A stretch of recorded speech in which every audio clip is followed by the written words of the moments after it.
रहीम अस्सलाम वालेकुम नाज़रीन।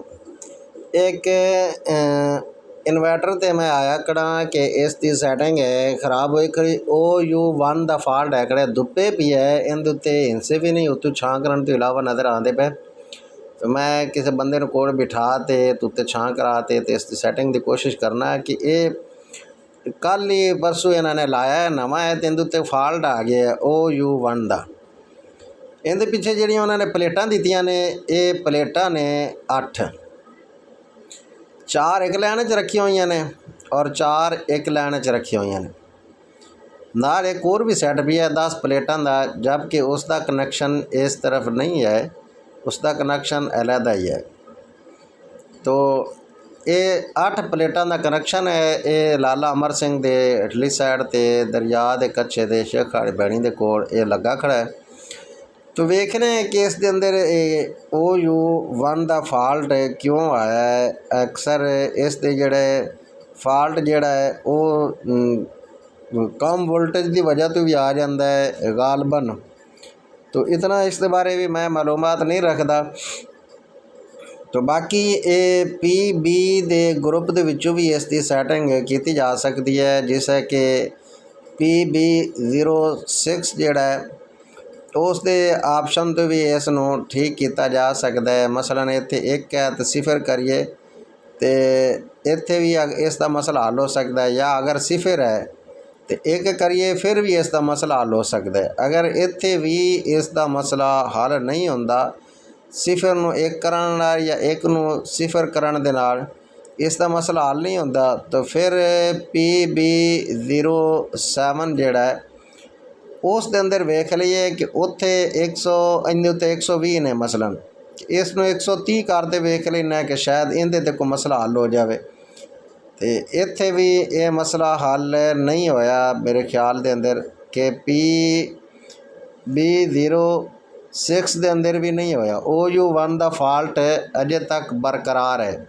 ये दो सूरतां नाल ये मसला हल नहीं होया।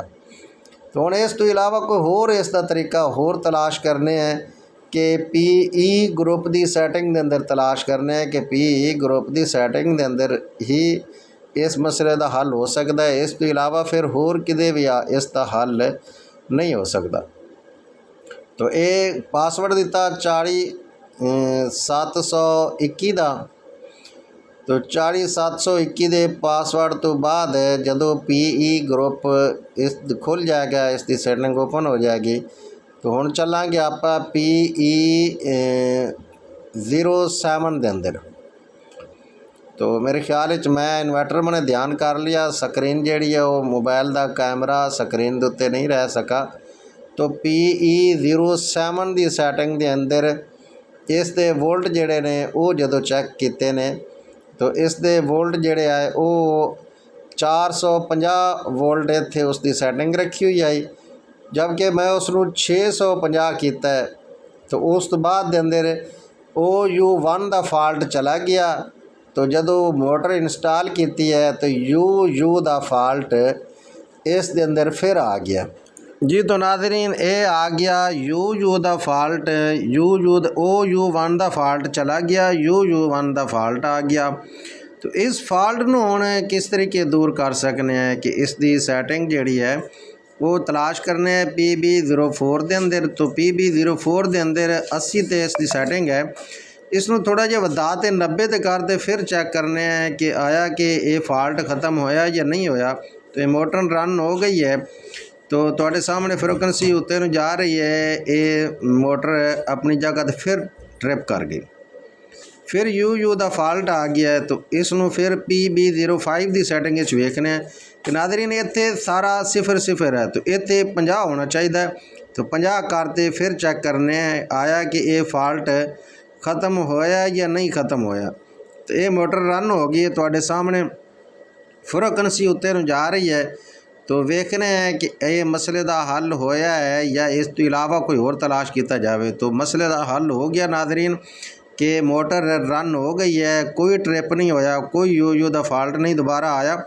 तो नाज़रीन अगर तुहानू ये मेरी वीडियो पसंद आवे तो मेरे चैनल नू सबसक्राइब ज़रूर करना है, वीडियो नू शेयर करना है ਬੈਲ ਆਈਕਾਨ ਦੀ ਘੰਟੀ ਨੂੰ ਦਬਾ ਦੇਣਾ ਤਾਂ ਕਿ ਮੇਰੀ ਆਉਣ ਵਾਲੀ ਹਰ ਨਈ ਵੀਡੀਓ ਤੁਹਾਡੇ ਤੱਕ ਪਹੁੰਚ ਸਕੇ।